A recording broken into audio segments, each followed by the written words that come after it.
Welcome to Ojas Oasis. This is a place where you will learn how to optimize your body, mind, and spirit in ways you have longed for a long time, perhaps your entire life. Our mission is to help you cultivate, nourish, and protect your ojas, your immunity, and inner peace. I'm so excited. Divya, welcome to the podcast. I'm so excited. I've been wanting to have you on since the conception of the podcast. I wanted to tell you that you were one of the first Ayurvedic practitioners that I met in New York before I really got deep into my Ayurvedic studies. I met you at your restaurant back in like 2018 or 2019 in New York, and as soon as I walked into your restaurant, it was like this, it felt like a safe haven in the city, because I had, right before I got to New York, there was just a lot going on with me studying Ayurveda, and I remember going into your restaurant and just feeling like the sattva, the aromas, the energy, the warmth in your restaurant felt like an oasis. It really did. It felt like an oasis in the city. And then I saw your menu and I was like, wow, she's got the doshas on the menu.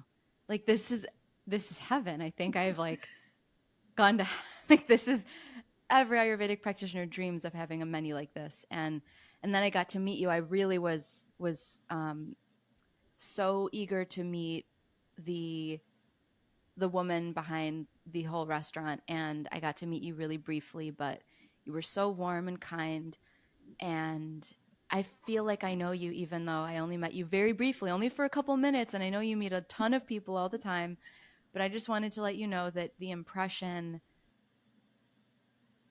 I'm going to cry. I cry a lot, but I cry out of like gratitude,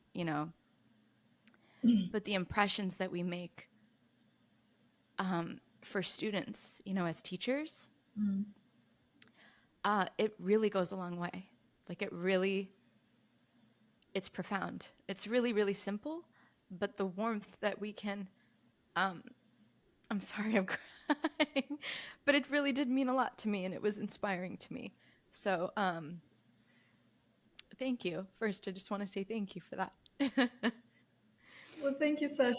And welcome to the podcast. You are, go Thank ahead. you. Yeah, Sorry. it's wonderful to see you again, and thank you for your testimonial for Divya's Kitchen. You know, you're a very heart open person. And part of your work is to open hearts through healing with Ayurveda. That's what really Ayurveda is all about. Ultimately, is to heal the heart. And to connect the heart with divinity. And so when I'm really flattered that you felt this heart connection, and and it's wonderful that you're doing this podcast, because there's so much physical energy, negative physical energy out there. There's so much negative mental energy out there. There's so much negative emotional energy out there, and we're bombarded by it constantly, and sometimes we lose ourselves and we forget who we are. We're bewildered about our purpose in life, and people like you bringing back our focus to who we are, what we're meant to do in the world, and how to align our body, mind, and heart with our purpose. That's wonderful work. and that's and I'm sure it's very fulfilling for you, and it's very inspiring for our listeners. So thank you for doing this. Thank you so much. I swear I did not think I was going to cry. I was not expecting that. It's kind of an overwhelming, when you sit and you just want to speak from the heart and something just opens and then the floodgates kind of just come out. But yeah, this work, I agree, Divya. Like it's so needed in the world, and it's hard work to bring it from the east to the west. It's a continual, it's a devotional. I think it's really an expression of devotion to God, or whatever you want to call God, whether it's the divine, the universe, um, humanity, life, prana. Mm. It's to study Ayurveda and to share Ayurveda is to love life, because it really is the Mhm. science and study of life. So to share the knowledge of how to maintain harmony, maintain health, maintain vibrancy and positivity and sattva and strength, bala. This is our shared mission, so, and we're sort of somewhat of pioneers still, since Ayurveda is still somewhat of a small community in the West still, but it's growing. Yeah. We're growing, and I know you just had you have first of all, I should introduce you. I haven't even introduced you yet. I've just sort of like my heart's just like exploded into this like impromptu gratitude speech for you and praise. But um, first of all, you are a renowned Ayurvedic chef. You have two beautiful best-selling Ayurvedic cookbooks in probably in every single Ayurvedic practitioner's kitchen. I know I have my copy of What to Eat for How You Feel, and then The Joy of Balance, which just recently came out. It's like the revised rendition of the original, and it's such a beautiful work. Like the every page is so beautiful. The photography, the recipes, how you explain everything, like all the concepts. It's just such a beautiful, beautiful book. Um, both of them are beautiful, and you have this restaurant in New York City, and it's everyone's favorite. All the yogis in New York, all of the Ayurvedic practitioners, people all over the country know about it. I mean, when they go to New York, they recommend your restaurant, or they tell me about it as if I don't know, and I'm like, of course I know Divya's. It's my favorite restaurant too. But it's very it's one of my favorite, honestly, it's one of my favorite parts of New York now, your restaurant. And Oh.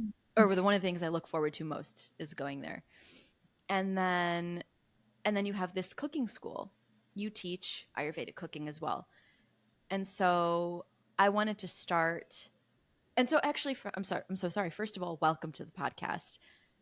This is such a joy to have you, because I have not had the opportunity to go in depth and talk about Ayurvedic cooking and nutrition to the degree that, I mean, you are really a master at it. You teach so many people how to understand the concept of food as medicine, and the Ayurvedic way of not only preparing food but how to eat it as well, the way that we chew, the way that we are present with our meals. So thank you so much for joining us. It's such an honor to have you, and I hope you feel very warmly welcome. Yes, thank you. I am very humbled by your kind introduction. I don't consider myself a master of anything. I do study with masters, but I'm very grateful to be of service and use whatever I learn in service to others. My passion is using food for healing, and food is medicine, and I'm constantly learning. Every time I cook, I learn something new. So I'm very grateful for the opportunity to be of service through food. That's so beautiful. In your first book, how What to Eat for How You Feel, which is my staple Ayurvedic cookbook, you mentioned Ayurveda continued to find you.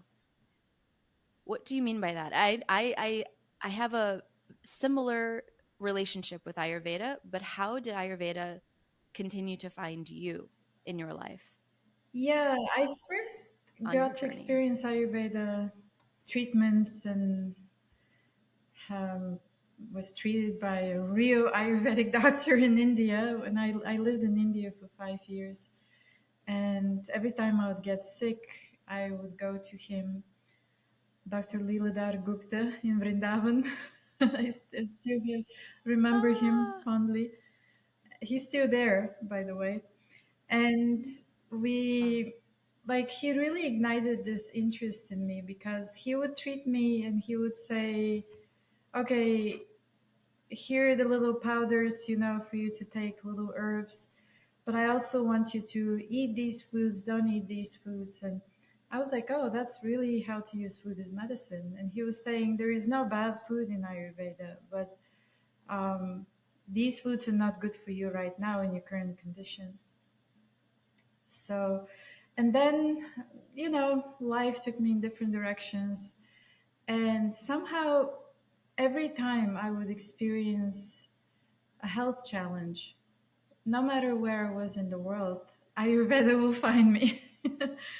I'll meet a doctor, a practitioner, or read a book, or somehow or other, Ayurveda will come to the rescue. And finally, when I settled in the United States in the early 2000s, a little later, I met my first main serious like Ayurveda teacher who changed my life, Vaidya Ramakant Mishra. And he used to live in California. And when I heard him speak, at that time I was very sick. I had an autoimmune disease and all kinds of allergies and chronic fatigue and severe digestive issues. I mean, my body was a mess. My mind also. And I was Of going course. through a really tough time. And when I met him, he, he really ignited my desire to study Ayurveda by the way he was teaching. He was a master teacher and doctor. And also, what inspired me, he was a really good cook. And he always Mm. taught cooking and recipes.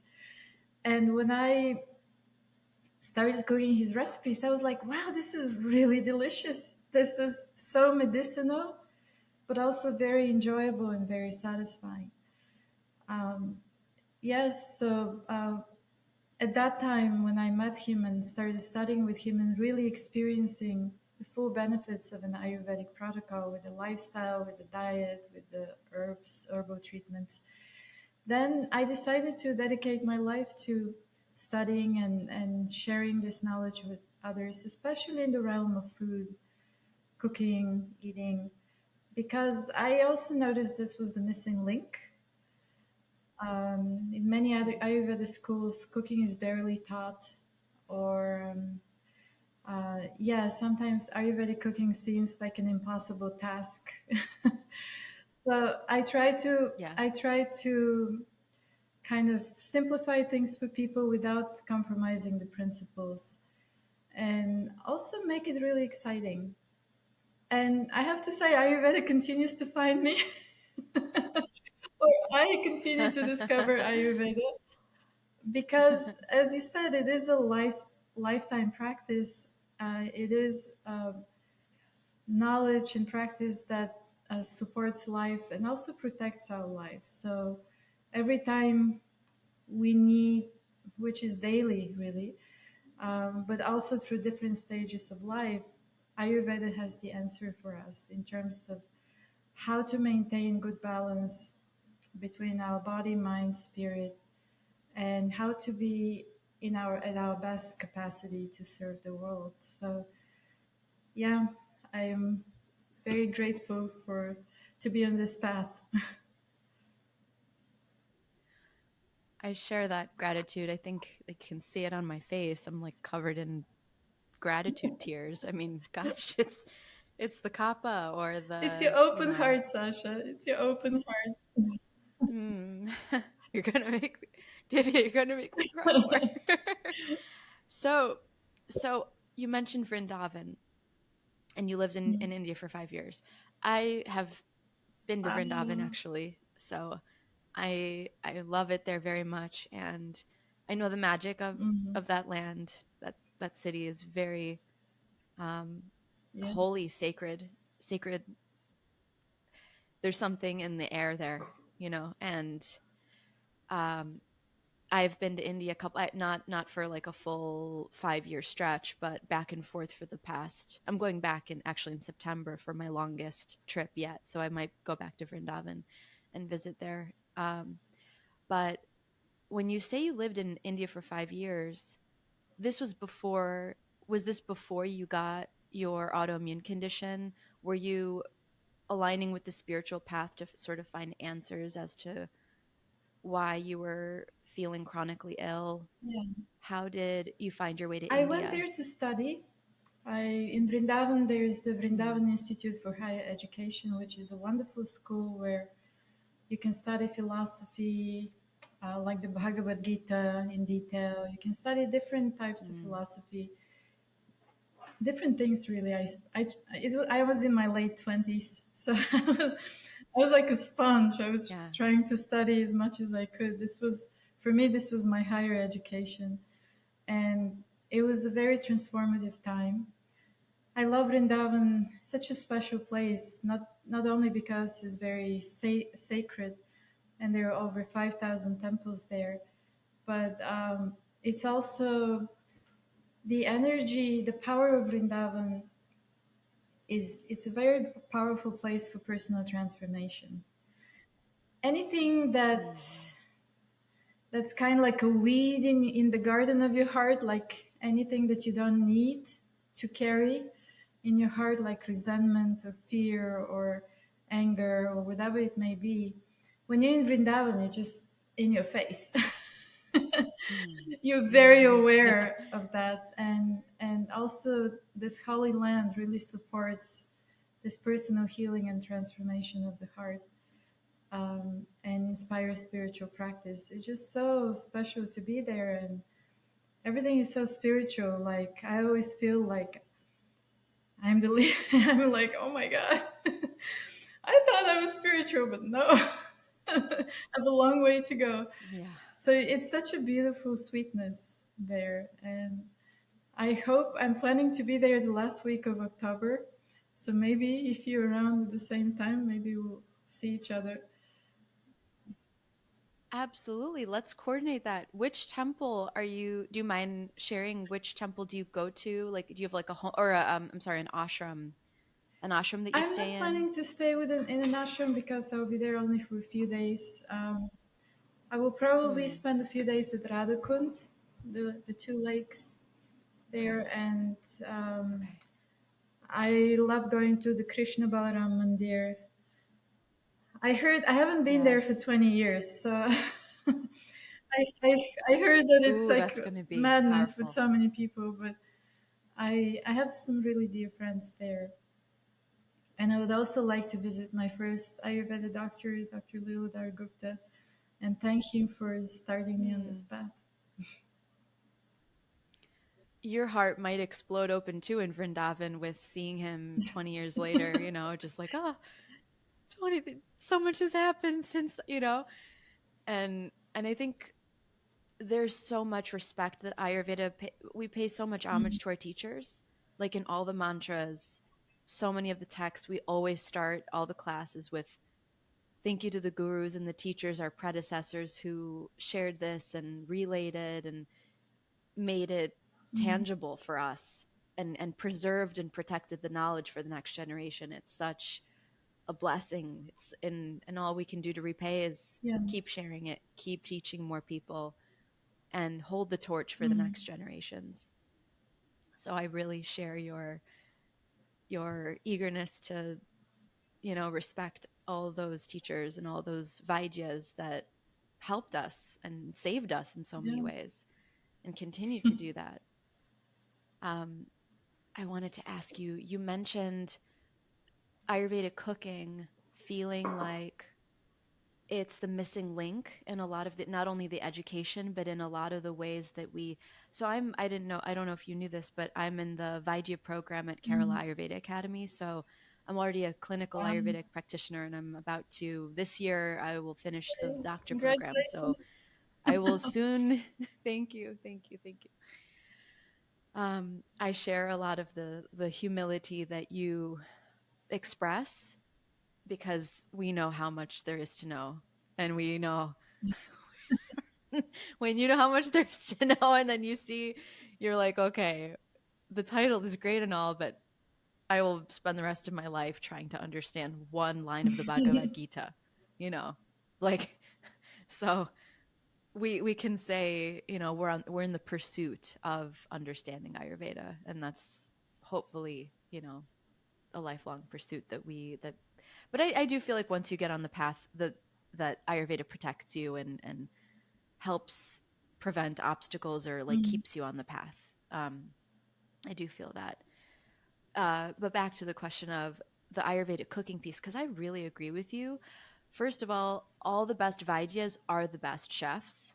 I've noticed, like they are so incredibly precise with their ingredients and the amount of each thing, or the amount of ginger versus turmeric versus, it's incredible how they know they've mastered the six tastes and they know how that's going to affect every organ, every dosha, every dhatu. It's very it's almost like to be a good Vaidya, you have Mm. to be a good chef. A lot of my Vaidyas and teachers have told me this. And then when we work with patients or clients who are dealing with health issues, whether it be mental health, chronic anxiety and depression, or whether it's actual like what you were experiencing, an autoimmune condition that's very very whatever it may be. A lot of people are experiencing like Mm. chronic dis-ease, and food is something that we take in every single day, and it can be so healing, as you said. And so many people struggle with simplifying the way, like a sustainable way to prepare Mm. nourishing sattvic Ayurvedic meals for themselves and their families. So I was wondering if you could share a couple of the ways that you make it in your classes, in your teaching, when you at your teaching at your cooking school, how you help your students, make it not only exciting. I think cooking is I'm alive. I love cooking, but how do you, in your special magical Divya way, help people make it feel less overwhelming, or just more tangible and more, less overwhelming? Yeah, that's a great question, Sasha. You know, I've met many amazing Ayurvedic doctors. Many of them are men, and it's very valuable when they speak about Ayurvedic cooking and eating our daily, preparing our daily food. Very often, Ayurvedic cooking is kind of presented in an idealistic way. It's like, do this, no leftovers, this, that, and it's so ideal that it sounds great, but when you go back to your life in your kitchen and you're like, I can't do this. I have to do my morning. If you have spiritual practice, then if you have family and kids, oh my God. If you have to go to work early in the morning, and then take care of your husband or your parents or whatever other commitments you have. And then on top of it, to shop, to cook, to clean, and 3 meals a day, and have the energy to do it all. And sometimes I see like people go to Panchakarma in India, and then they come back inspired because when they were there they had people cooking for them. They didn't have to do anything. They were just patients, and all their needs were taken care of: laundry, cooking, all these things, cleaning. So then you go back to your reality at home, and you have to do all this by yourself, or you have to hire people. If you're able to hire people to do it for you, that becomes a little easier. But Ayurvedic cooking and lifestyle can be very expensive in the sense that, especially in the West, because there is so much to do. Um, and then it looks like it's kind of impossible to do. And I bet you Many of these Ayurvedic teachers, if you ask them, do you cook every day? They will be like, no, I have somebody who cooks for me. And I'm like, yeah, that's easy. In India, it's easy Mm-hmm. because Mm-hmm. it's much cheaper to hire a cook or to have your wife or whoever cooks for you. But in the West, it's very expensive to have a private chef, you know?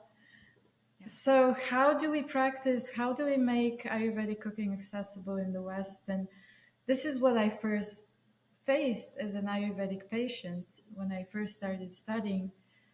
And I was like, wow, this is like really, we have to simplify this.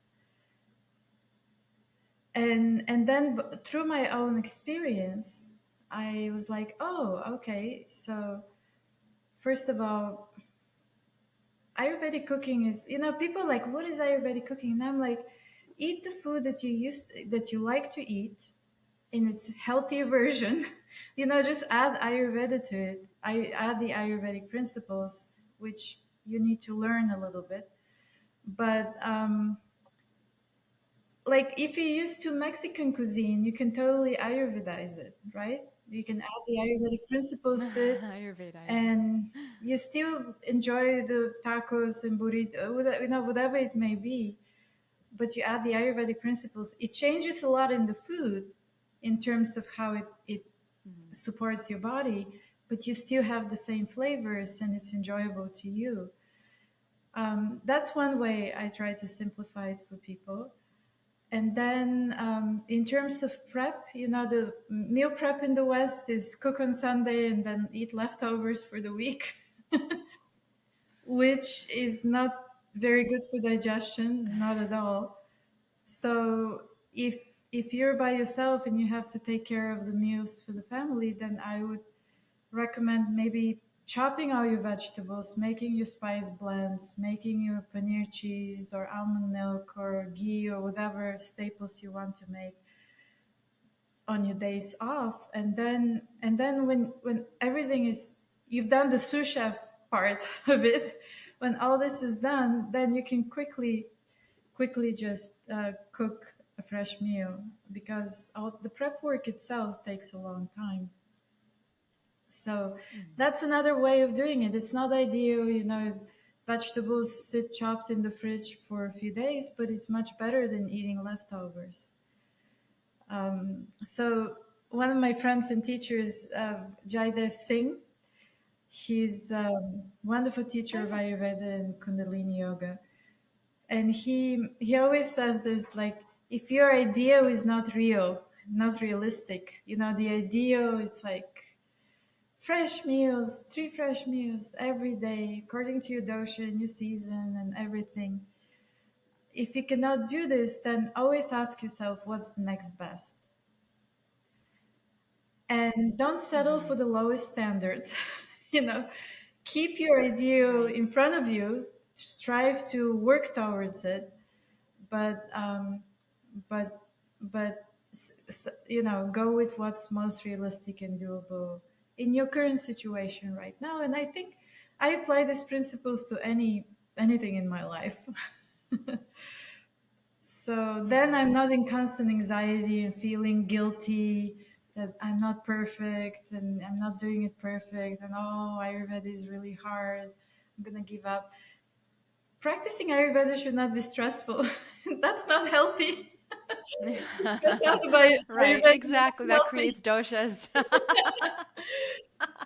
That creates rajas, and then pittas up the wazoo, and the perfectionism. I understand that deep desire to want to do it the way that they do it in India, to keep it as true and authentic to the texts as we can. And then, I go to this place, Vaidyagrama, healthy. not only for Panchakarma, but I also go to shadow the Vaidyas too. It's like my family over there. And the way that, just as you said, your meals, every meal is so beautiful and perfect and well balanced. They have all the six tastes in the perfect, they take into account what conditions you're experiencing or what doshas you are having, imbalanced, and they know how much, even how much, right, like the rice to vegetable ratio, Mm. and then how many chapatis they'll give you based on how much kapha you have, or like your ojas, like, and then you have your they literally bathe you. You don't even have to shower for yourself. They will clean, they shower you, they wash your hair, they scrub your body. You're just like, all they want you to do is just focus on Mm. healing and absorbing the powerful energy, the sattvic energy of the land, of all the herbs that are growing all around us, and the prayers that are happening in the temples all day from morning to Mm. night, and then you have satsang, and so you can gather in a circle with all the, this community is so incredible when you gather together and you start talking about Mm. life. That is so healing, just Yeah. to listen to other people's lives. So the every single aspect of being there makes it so easy to fall in love with Ayurveda and to fall in love with the Mm-hmm. principles. And then, like, just as you said, Divya, coming back here, the Yeah. integration is really a struggle. I have struggled with it both times coming back. First was in the middle of the pandemic Yeah. in 2020. And then the second time trying to integrate it all was in 2022. And both times I came back with this idealistic kind of version of how I was going to Mm. maintain everything. And then nothing got, I mean, I still take my herbs. Um, I still have the basic, I cook every meal. So I'm very blessed that I can do that. But if it's not organic, I feel there's something deep within me that is not happy. And that Mm. seed of dis-ease creeps up and it accumulates, when the food itself isn't from the farmer's market, fresh, locally, like, sourced, and the ingredients, like, if you don't feel connected to the ingredients, or, again, there's so many ways you can pick apart how you're living, and if it's not perfect, but that's so pitta, Yeah. Yeah. isn't it? It's so pitta. And then we just have to, like, laugh at ourselves like, okay, this in and of itself is like, and I'll go back to Vajragram and ask the Vaidyas, like, why do I do this to myself? And they say the same thing as Jayadev, the same thing. Which, by the way, I went to the same school as Jayadev, Mm. in Nevada City, and I'm a really big fan of his. I love his, like, sadhana Mm. practices, and his, you know when he does the summer solstice or the Yeah. eclipse sessions. I, It's I always tune powerful. in Yeah. for those. I love those so much.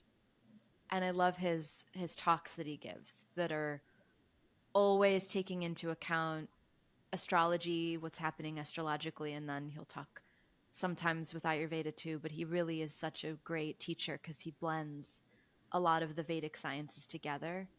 So it's really, really nice how he does that. Um, and then I love his wife Simrit; all her music is so wonderful too. Um, but yeah, it's so refreshing to hear, Divya, that you experience a lot of the same, even being a teacher of it, and such an amazing chef. And, one of the, people really look to you for guidance on how to integrate the food aspect. And I can imagine running a restaurant and having, students writing books, Mm. traveling all over the place. It's so vata inducing. I mean, I'm so grateful that you even agreed to do this episode with me today, because I know you literally just had a whole batch of students graduate from your school, and how much work that must have been to get all of that ready and to go through the daily grind of that. And I just respect it because I know the work. I also have Saturn Atmakaraka, if that's the right way of saying it. So Saturn is like a big Oh. planet in my chart. I understand what it is to, like, the just to Mm. work hard. Like, I know the daily, what that means, what it implies, the daily devotions and disciplines that are attached to maintaining like a Mm. restaurant, for example. I mean, it's such a devotion. It's such a lifelong. It just brings me back to this place of Vrindavan, the bhakti, like doing it Mm. out of love, as a service, as an offering to the divine.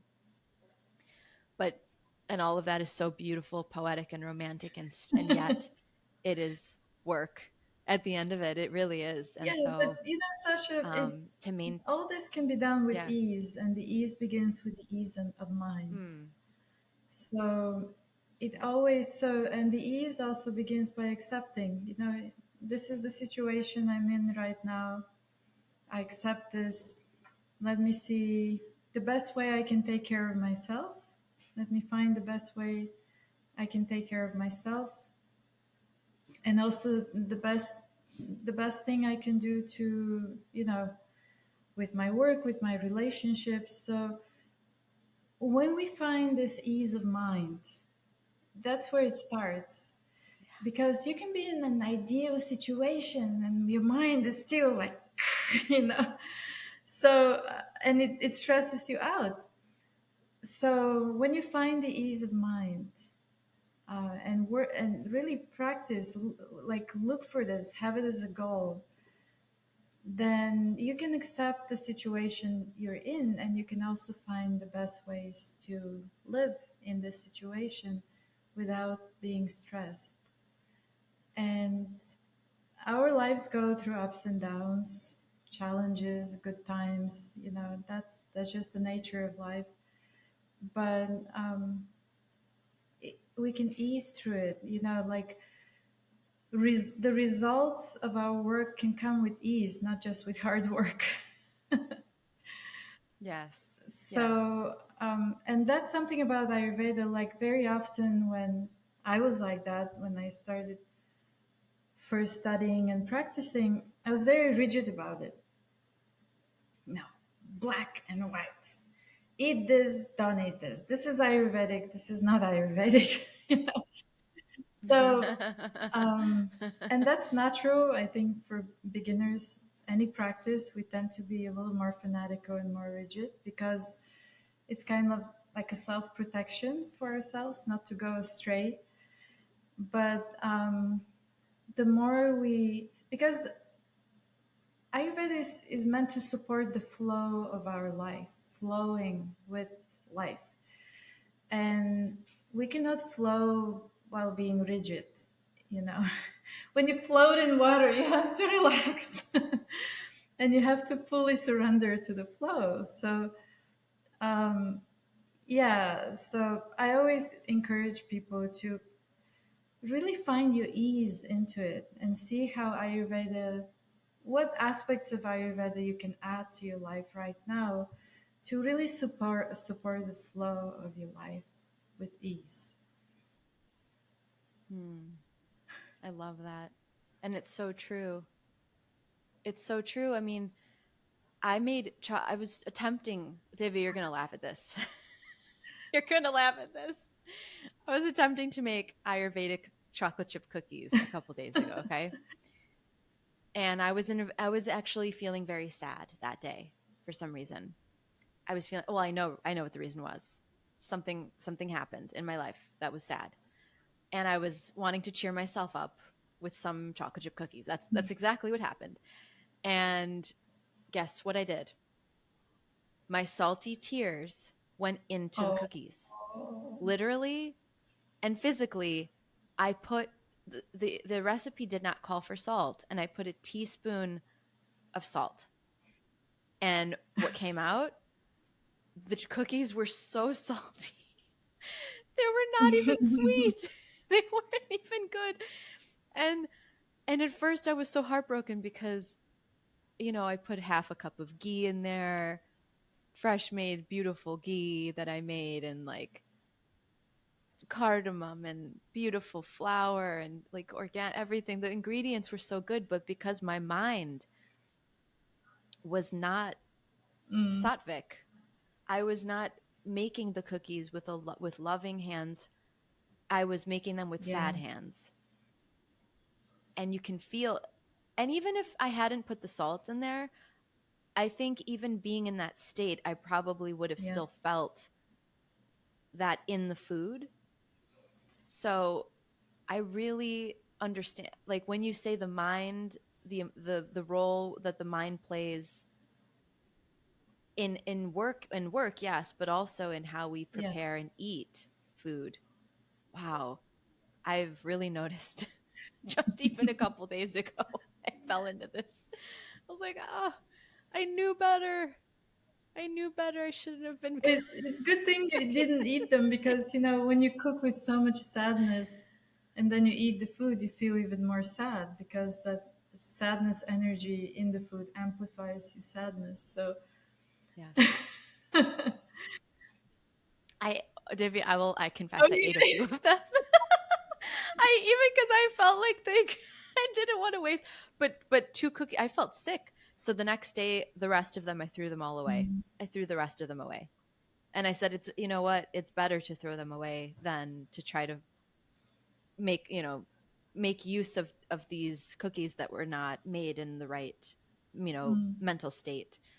Um, but yeah, so shout out to anyone who wants to make themselves feel better. Make sure you feel better before you cook and before you eat food, because it's hard to digest food when you're already having a difficult time yeah, digesting emotions or something that's happening in your life in yeah, real time. It's incredible how the gut and the mind are just so undeniably yeah. And connected. unfortunately, many people nowadays eat food that's prepared by machines. So there is no emotion in it, but there's no prana in it either. There's no vibration, Yeah. Yeah. loving vibration. There's no like something that touches your heart. Um, and a lot of the food also is prepared by people who are not happy, especially when you eat out at restaurants. And then we eat that vibration. So, one reason I'm so committed to food service and education is because the latest statistics is that 73% of Americans eat ultra processed food as their main. That's the majority of the food they eat is ultra processed, which means made by machine with tons of chemicals, the kind of food that really makes us sick. And a big percentage also, we eat out, and especially cheap places with all these frozen, deep fried foods and a lot of canned foods, and really like malnutritious food. There is no nutrition in it. Maybe nutrition in terms of lab testing, but really nutrition that our body can fully digest, assimilate, transform to deeply nourish the bodily tissues. That is becoming less and less in America, at least. So, so that's why also a lot of people experience physical illness and also mental illness. That's one of the reasons. And I want to reverse that. I want to be part of the food revolution. I am a part of the food revolution to show a different way.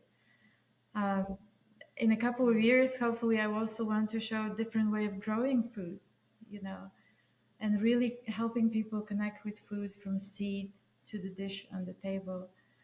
And it's if we lose that, if you lose that true nourishment through food in our culture, we're headed to a disaster. So, um, yeah, we need to bring more and more attention about the importance of eating truly nourishing, delicious food. And Ayurveda gives them the most knowledge of how to do that in a very personalized, individual way. So, Amen. Jema. I love that you mentioned the importance of how our food is grown, where our mhm. food comes from. The seed, the seed. It's so interesting how Ayurveda has so many beautiful ways of articulating these concepts of, you know, like, first of all, Ayurveda says that plants have Mhm. consciousness, right? I mean, like herbs have consciousness, every seed has consciousness. And according to the soil and the conditions and the environment that seed is grown, it creates a certain Mhm. consciousness. And before we even have a physical body, the most subtle layer of us is our consciousness. Exactly. And it's difficult sometimes for people to imagine what we cannot see or touch or feel in the three-dimensional physical layer of our bodies. Consciousness is something that you tune into from a different part of you. And when you go to India, you can feel that very Mhm. predominantly, I would say. I mean, I it's so much easier to tune into that there. And then, and I was one of the questions I was actually going to ask you was, living in New York City, having your school and your restaurant in New York City, in a place where I love New York. Don't get me wrong. I've lived there. I went to college and had my first career in advertising in New York. And it's my home away from home. It's like my stomping grounds. But it's also the capital of Rajas, you know, probably in the country, if not the world, and very fast paced, lots of sensory stimulation. And so I was wondering how you protect the energy of the restaurant, but also the people who work in the restaurant and the, like, you know, everything I mean, we can't all be, I'm not saying like we have to be perfect, but something is magically happening there because when you go in there, you do feel like it's not New York anymore. It's like you're stepping into this little pocket. So how do you create that? How do you foster that environment? Well, I don't know. It's just, I guess it's the energy of the people. I mean, it's the interior design that supports that Mm, feeling of connecting with nature and relaxation. Because stress comes when we disconnect ourselves from nature.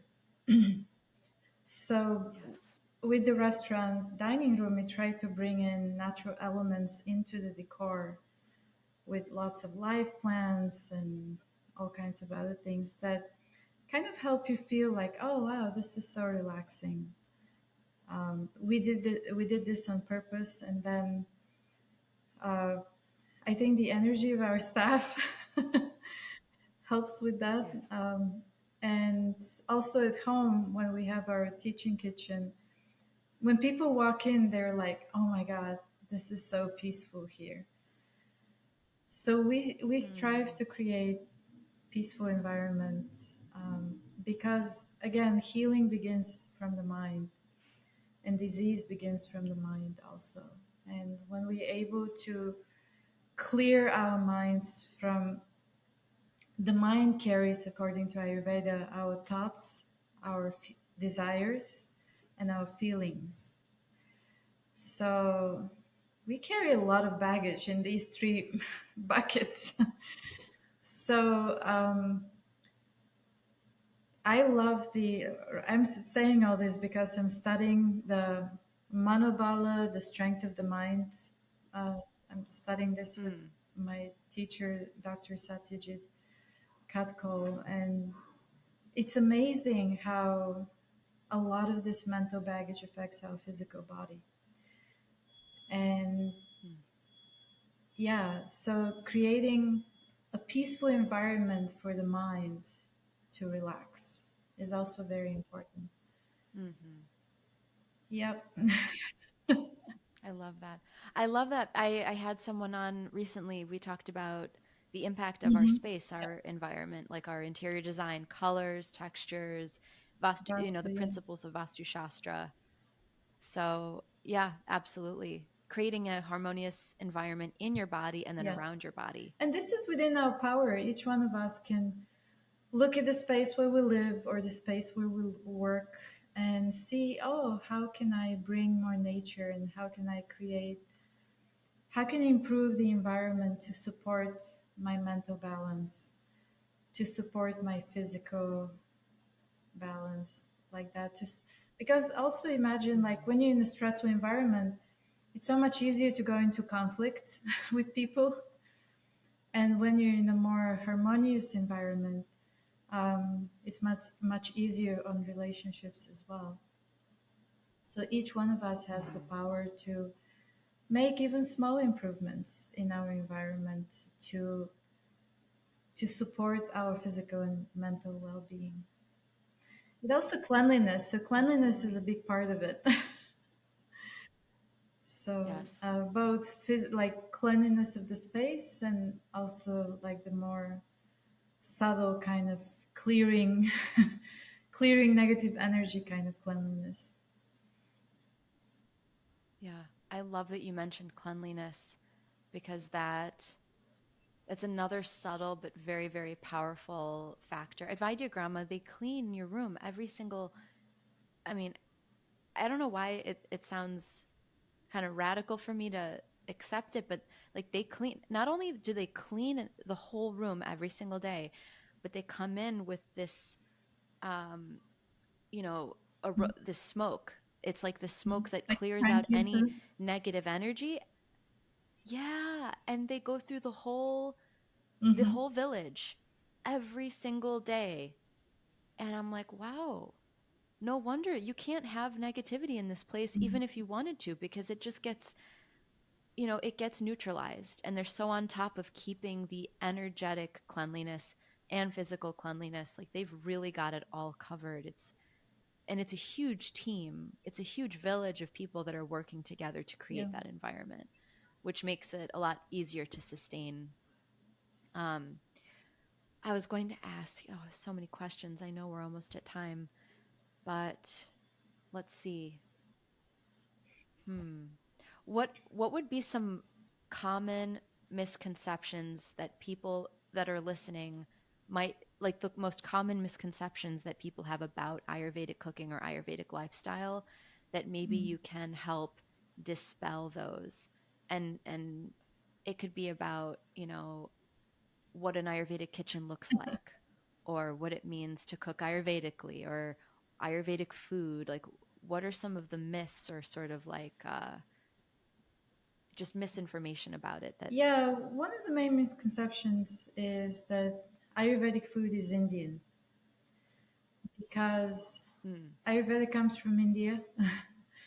And a lot of the recipes we yes. get from our teachers are very Indian recipes with ingredients they use locally, because they live in that area. They have these ingredients, like one of my teachers said, "Yeah, I use matta rice. Matta rice is the pink parboiled rice, which I love, and I use here also, even though it's not local, because I love it." Or use this green, use this vegetable. Like in South India, they use a lot of coconut because it's so hot there. Coconut is so cooling; it grows everywhere. It's easy to source. But no, Ayurvedic food is not Indian. Ayurvedic food is local food. So the essence of Ayurvedic cooking is to use local ingredients that grow in the environment where you grow, where you live, with Yes. the same climate, same water, sunshine, air. So um, and very so that's what I try to also help people understand, is that you cannot expect somebody who lives in Italy to eat Ayurvedic food. Like, I mean, to eat Indian food. They can eat Hmm. 100% Ayurvedically with the local ingredients that grow there, right? But if Hmm. they're not used to all these Indian ingredients and spices and ways of cooking, um, and they try to force themselves to eat food that they didn't grow up with, and that you can find taro roots, it's like, so so that would be actually very unnatural. So Ayurvedic food is local food. The Ayurvedic principles of food combinations, and their application to the dosha imbalance, the state of Agni or digestive fire, the season, the state of your health in general, all that you can apply to any kind of cuisine. But it's very important to use the local, as much as possible, the local ingredients, Mm-hmm. because then it will support your health the most. Um, Mm-hmm. so that's Ayurvedic food is not Indian. Ayurvedic food is local. And Yeah, seasonal, seasonal, right? easy to digest. So all this you can apply to the kind of cuisine that you're used to. And of course, you can also get used to Indian recipes and other things and ingredients that maybe are not local but you really like and you want to use, especially the dry ingredients. And yeah, what other misconceptions are there? Another misconception is to eat for your dosha. Because people Mm. think that, oh, my body is predominantly vata dosha, so I should only eat vata balancing foods till the rest of my life. So eat for your dosha means eat for the dosha that's out of balance right now, the dosha that you need to balance right now. If I'm vata predominant but my pitta dosha is very high, and I'm sweating and I'm really irritable and it's like I'm getting burns and things like that, then I need to address pitta dosha with my food. I need a lot of cooling foods. And there is also a way to support vata while you're eating predominantly pitta, because that's an emergency. You have to take care of pitta first. Mm-hmm. That's just a very crude example. So yeah, so that the understanding of the dosha, very often people misunderstand prakriti with dosha imbalance. um, yeah, so APT. it's like, Mm-hmm. that's why I always tell people, like, dosha is important, but there's 17 other categories you have to consider in terms of compatibility. The state of your agni, how is your appetite? Mm. If you have weak appetite, you have to eat according to your appetite. Don't eat heavy foods if you have low appetite. Um, And Hayama. yeah. So there's so many other Yeah. things to consider than just get stuck on the doshas.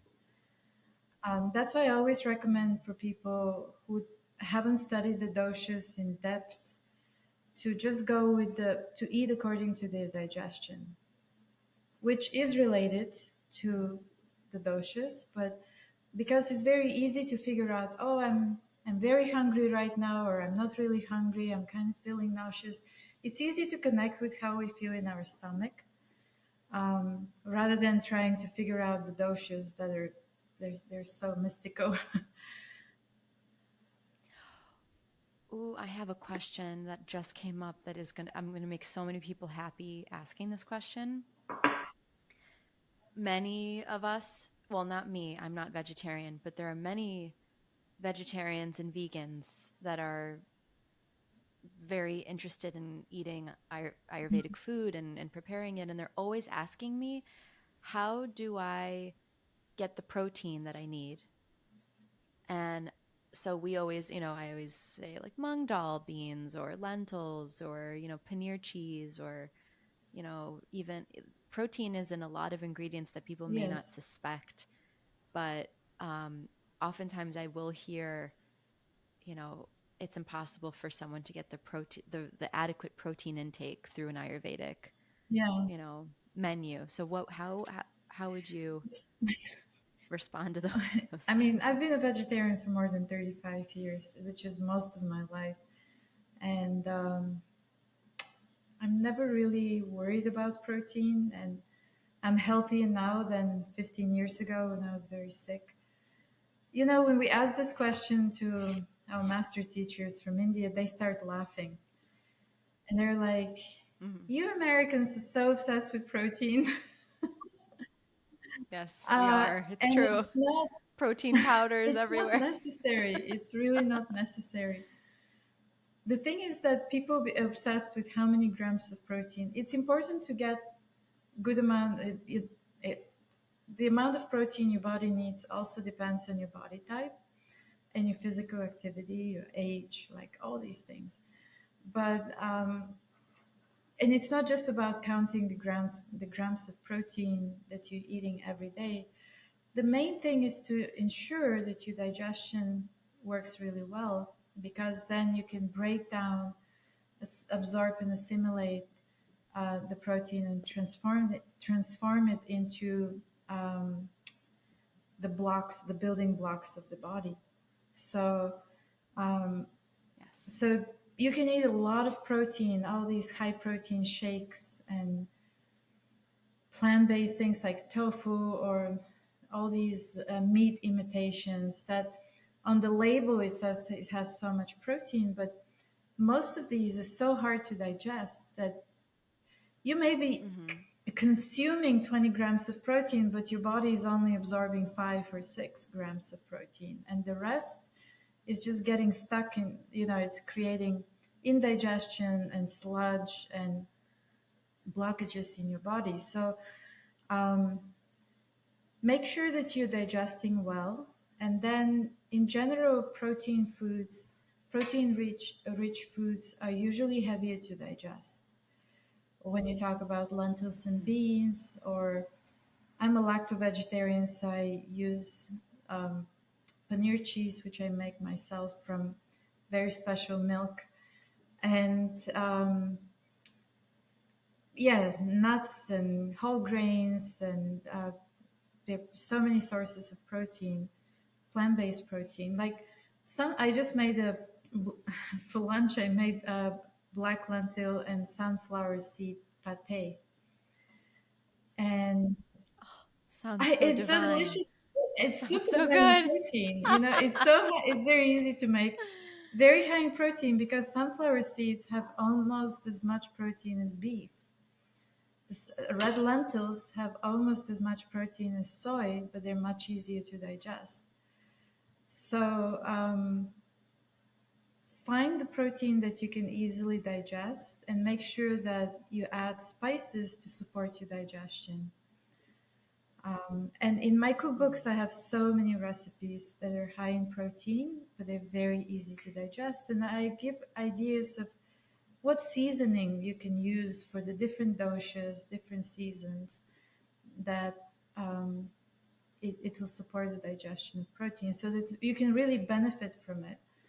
And unfortunately, all these protein shakes, I'm very much against protein shakes, all these protein powders, Mm-hmm. I can. very Mm-hmm. clogging. I can I understand know why. they're so Yes. clogging. They're even pea protein, very hard to digest, and because of that, it creates plaque. It creates blockages in the channels of the body. Ama. Um, Mm-hmm. Also, what to speak of all these ultra processed meat replacements. They're so unhealthy. Yeah. Tofu, really, really hard to digest. Um, so yeah, if you're a protein enthusiast, just first of all relax into it. You, especially people with pitta predominant body type, they need more protein. But make sure that you're really digesting it. Don't just you know consume it Mm-hmm. mindlessly, and then you will experience problems with it later on. Yeah, I think the relationship that we have with food, this is probably one of the most important things to heal, our Yeah, relationship with food. And I mean, I don't want to limit it to just women, but I can speak as a woman and a woman who has spoken to many women about their relationships with food, that even having a healthy connection, I mean, it goes into so many other subcategories of like body dysmorphia, or just their a healthy relationship with the body in general. And instead of eating to look a yes, certain way, eating to exactly. feel a Yes. certain way. And the looks are a byproduct. When you actually eat the Yes. food that makes you feel your best, your energy will be great, your aura will be so clear and effulgent. And you will be very, very attractive, and your body will be at its best. You will be at your optimal weight. Your skin will be glowing. All these things. So the looks are really a byproduct of good digestion and eating the right food. Hmm. Yeah, I think it's a lack of education around it. I think that's really where it starts is, um, people like, oh, well, let's look at the nutrition label, Mm-hmm. and they see the calories, Yeah. carbohydrate count, sugar, and they don't know okay, but what are the actual ingredients? What are the energetics of those ingredients? And also intuitively, how do you feel?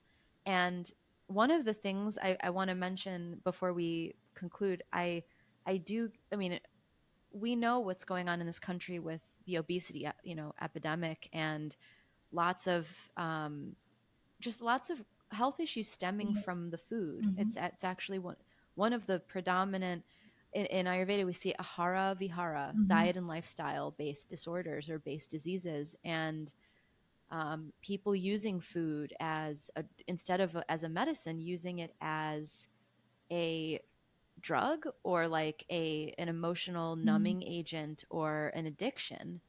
The addictive qualities, like the sugar, for instance, having a sugar addiction or an addiction to any of the chemicals in the Yeah. processed foods that you were talking about earlier. And it's difficult with people that are in that place right now. What would you say to them was a good place to begin healing their relationship with food if they have any type of disorder, whether it's binge eating or um, sugar addiction or just anxiety around, maybe they're overly Mm-hmm. obsessed with eating healthily and they don't have that like ability to flow. They're too rigid with being like overly perfect with it. I mean, any of these, there's so many Yeah. ways that having a relationship with food can go There are many nuances. Yeah, you're so awry. right. And most people are too embarrassed to speak about it. So, what I would recommend is, first of all, find somebody like a friend or mentor, somebody that you trust, that have a good relationship with food and can kind of guide you with their own example. Just hanging out with them, you know, because that Yeah. will lift your Yeah. spirit and it will show you an example of how it can be done. So find an example to follow, and and then learn how to do it. And that's why I teach so much, and we also, for our listeners, we Mm. have the master classes that I recorded. These are beautifully produced videos that I really literally take you by the hand and I walk you through every step of the basics of Ayurvedic cooking and how to prepare your spices and what they do for your body, and how to cook with spices, how to make so many dishes, so many recipes that I show on camera. So, and then from there, or even before you start learning, even if you just tell yourself, I'm going to prepare to cook. If you don't cook at all and you just eat those processed foods, tell yourself like once a week I'm going to prepare fresh vegetarian meal from scratch. And why I say vegetarian is because very often people who eat ultra processed foods don't eat enough vegetables. And the latest Mm. scientific studies, I was just reading an article yesterday linking uh, cancer, different types of cancer, to meat eating. And this, I knew this Mm. 40 years ago, but this is like more and more Mm. scientists actually doing like long-term study and all that, because the meats are so processed also, and there's so many chemicals in the Mm. meats. It's not the kind of meat that our ancestor ate 200 years ago. um, and then so to actually tell, I'm going to prepare fresh, vegetables and a grain, maybe some rice or whatever grain you like, and make like a fresh meal with vegetables. And see how you feel that day. Just eat it very mindfully, slowly, like prepare it and eat it right away. Don't refrigerate it and eat it later. Eat it hot, fresh. See how you feel. And if your body is saying, thank you so much, this was amazing, here is more energy for you, then gradually increase this type of meals in your diet. And in this way, you can gradually kind of switch to a healthier diet. Don't do it overnight. It's not good for the mind. Do it gradually, but have try to develop like a higher taste for healthier food, and then you will be like, you will not, you look at this old way of eating, it's like, I don't want this.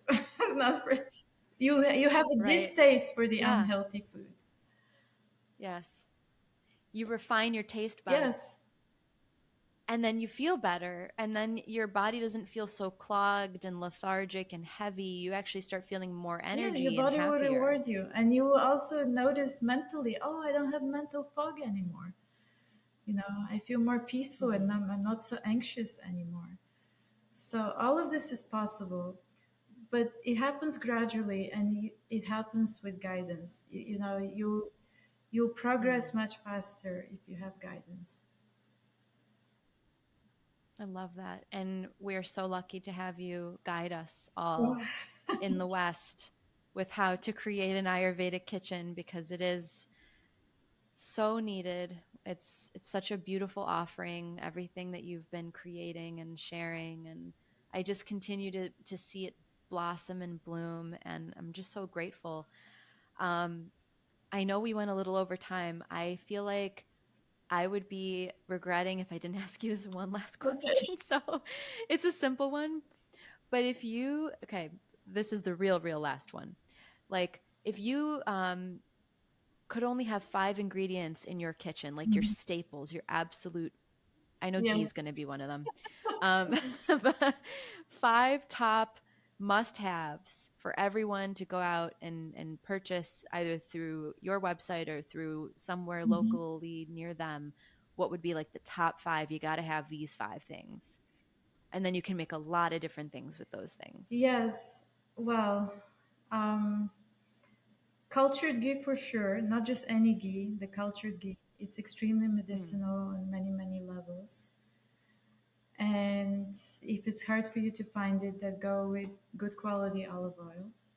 High quality olive oil. okay. Very Yeah. important. Mm, I would have a good quality rice. mm. It's also because I like rice so much, but I rice is love very rice. nutritious.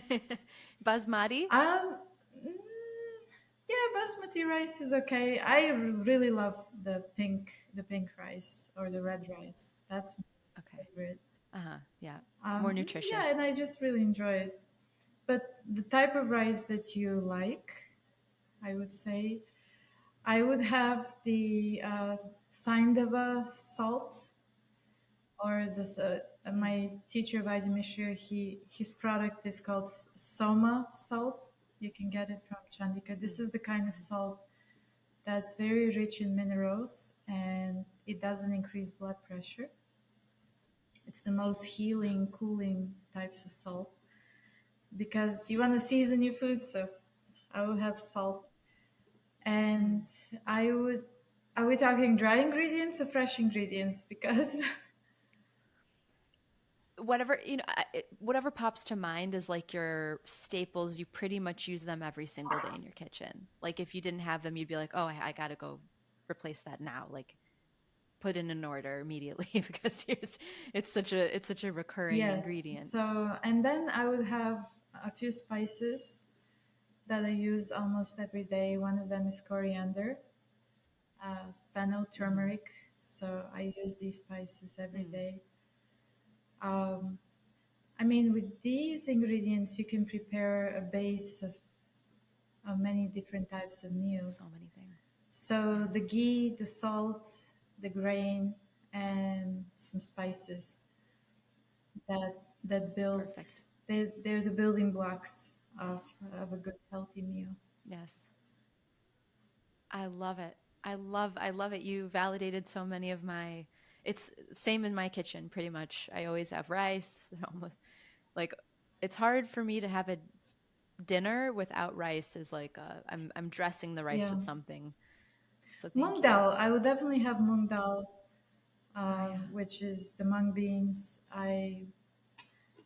It's a good source of protein, but it's also very, very medicinal, and I like I like having that a lot. beautiful. Where do you get your mung dal? Do you go to an Indian store or do you? Oh no, wait, you sell mung dal, so you probably don't even need to buy it anymore. You just No, you have it all the time. I It's like no for home for my home. I buy a lot of my staples from PureIndianFoods.com. I'm friends with hmm. Sandeep, the owner, and Oh, he's a wonderful man. And also, I really appreciate his dedication to lab testing his ingredients and providing the highest quality of spices, dry goods.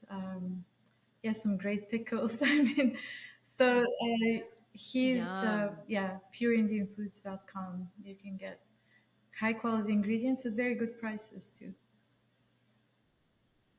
Beautiful. Davia, what a pleasure.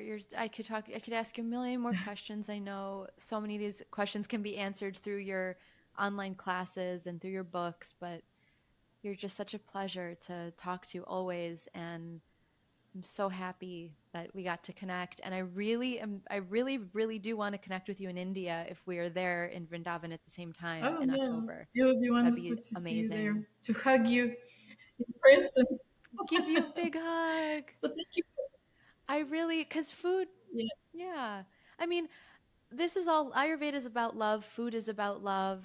This everything that we're doing, it's because we just have this huge reservoir of, I think it just, not to over say the word love, but it mm, really is. It just, there's a lot of love that I feel from you in your voice, in your eyes, in your smile, your just overall energetic field, and everything you're creating too. I can feel it. And that is medicine in yeah, and of itself. yeah.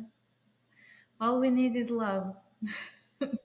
It boils down to that. So Mm. thank you for having me. It was wonderful to speak with you. You bring the best out of me. Well, it ain't called Ojas Oasis for nothing. Hopefully, I live up to the name. I don't know. We try our best No, here, thank you. I'm also but grateful to our listeners. Thank you for yeah. listening, you guys, and hope to see you. Please come visit us at Divya's Kitchen in the East Village of Manhattan in New York City. And you can also visit our website, divyas.com. We have amazing products of meals that you can easily prepare without any chemicals, no additives, all organic. Um, this is a great entry to Ayurvedic cooking. These products, that's why I keep creating more because it makes it easier for people who want to eat healthier. And yeah, check out my master classes if you like to really learn the principles of how to incorporate all this wisdom of Ayurveda in your life, especially in your kitchen, and make Ayurvedic cooking easier for you so that you'll feel at your best. You've simplified it, you've streamlined it. I saw you're doing Ayurvedic seasonal boxes now, Yeah. like an Ayurveda box for the summer.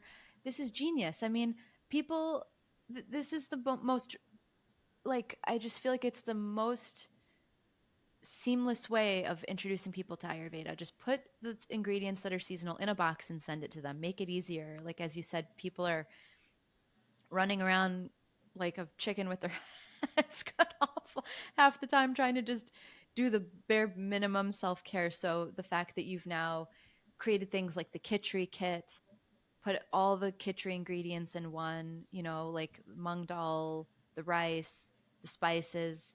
I love all the things that you're creating and making it so much easier for people to access it. And I love that you're teaching. Everything you're doing is just so holistically sound and it's beautiful. It just applause, standing Oh, ovation for you. thank you. And let's keep working because it does take, it literally takes a village. So I'll keep figuring out how I can contribute to the mission and, with the podcast and who knows once I'm done with school where the next offerings will be. But I'm sure when I'm in Yeah. India will tell me when I'm at her Yeah. feet. Thank you. Beautiful work. So, Thank all you so right. much, Thank Sasha. you so, so much.